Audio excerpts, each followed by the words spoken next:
പാതിവില തട്ടിപ്പിൽ E D അന്വേഷണവും ആരംഭിച്ചിരിക്കുകയാണ്. മൂവാറ്റുപുഴ സീഡ് സൊസൈറ്റി ഭാരവാഹികളുടെ മൊഴിയെടുത്തു ഇ ഡി ഉദ്യോഗസ്ഥർ എന്നതാണ് ഈ ഘട്ടത്തിൽ വരുന്ന വളരെ പ്രധാനപ്പെട്ട വാർത്തകളിലൊന്ന്. അന്വേഷണം മറ്റൊരു തലത്തിലേക്ക് കൂടി ഏതായാലും പോവുകയാണ്. പക്ഷേ ഒരു പ്രധാനപ്പെട്ട വിഷയം, ഇവിടെ ആരോപണ വിധേയരായി നിൽക്കുന്ന പ്രധാനപ്പെട്ട നേതാക്കൾ എന്ന് പറയുന്നത് BJP-യുടെ ഭാഗത്തു നിന്നുള്ളവരാണ്. അതുകൊണ്ട് തന്നെ ഇ ഡി അന്വേഷണം ഏത് വഴിക്ക് പോകും എന്ന വലിയ ആശങ്ക നമ്മുടെ മുൻപിലുണ്ട്. കൊടകര കുഴൽപ്പണ കേസുമായി ബന്ധപ്പെട്ട കാര്യം നമുക്ക് എല്ലാവർക്കും അറിയാവുന്നതാണ്. സാലി മുഹമ്മദ് കൂടി കൊച്ചിയിൽ നിന്ന് നമ്മളോടൊപ്പം ചേരുകയാണ്. സാലി, ഏതായാലും ഇ ഡി അന്വേഷണം ആരംഭിച്ചിരിക്കുകയാണ്. സീഡ് സൊസൈറ്റി ഭാരവാഹികളുടെ മൊഴികൾ എടുത്തിരിക്കുന്നു എന്നാണ് ഇപ്പോൾ നമുക്ക് അറിയാൻ കഴിയുന്നത്. അത് ഏത് വഴിക്ക് പോകുമെന്നൊന്നും നമുക്ക് പറയാൻ കഴിയില്ല, കാരണം BJP നേതാക്കളടക്കം ആരോപണ വിധേയരായി നിൽക്കുന്ന സാഹചര്യത്തിൽ.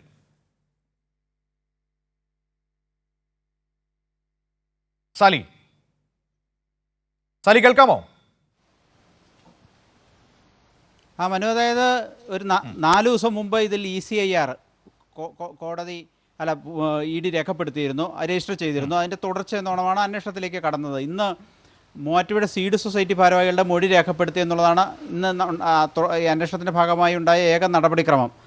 അവരെ വിളിച്ചു വരുത്തി അവരിൽ നിന്ന് വിവരങ്ങൾ ശേഖരിച്ചു. അതായത് ഈ അനന്തകൃഷ്ണൻ അടക്കം പണം കൈമാറ്റം സംബന്ധിച്ച് എങ്ങനെയൊക്കെയാണ് അതിൻ്റെ ഡീലിങ്സ് എന്നുള്ളതാണ് അറിയേണ്ടത്. കാരണം കള്ളപ്പണ ഇടപാട് മാത്രമേ ഇവർക്ക് അന്വേഷിക്കാൻ പറ്റുള്ളൂ. മറ്റു തരത്തിലുള്ള തട്ടിപ്പിൻ്റെ ഇടപാടുകളൊന്നും EDക്ക് അന്വേഷിക്കാൻ കഴിയില്ല. ഏതെങ്കിലും തരത്തിൽ മണി ലോണ്ടറിങ് നടന്നിട്ടുണ്ടോ എന്നതാണ് ഇവർ പരിശോധിക്കുന്നത്. അതിൻ്റെ ഭാഗമായിട്ടുള്ള അന്വേഷണമാണ് നടക്കുന്നത്. ഇനി വരും ദിവസങ്ങളിൽ മറ്റ് NGOകൾ, ഇപ്പോൾ സീഡ്, സൈൻ തുടങ്ങിയ NGOകളിലേക്കൊക്കെ അന്വേഷണം വ്യാപിക്കേണ്ടതാണ്. പക്ഷേ സൈൻ്റെ മേധാവി BJP നേതാവ് AN രാധാകൃഷ്ണനാണ്. അങ്ങോട്ട് അന്വേഷണം എത്തുമോ എന്നുള്ളത് വരും ദിവസങ്ങളിൽ മാത്രമേ അറിയാൻ കഴിയൂ.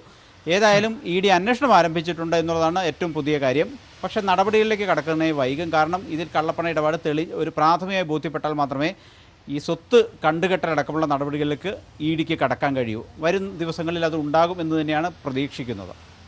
ശരി, സാലി മുഹമ്മദ് കൊച്ചിയിൽ നിന്ന് വിവരങ്ങൾ നൽകിയത്. പാതിവില തട്ടിപ്പിൽ ED അന്വേഷണവും ആരംഭിച്ചിരിക്കുകയാണ്.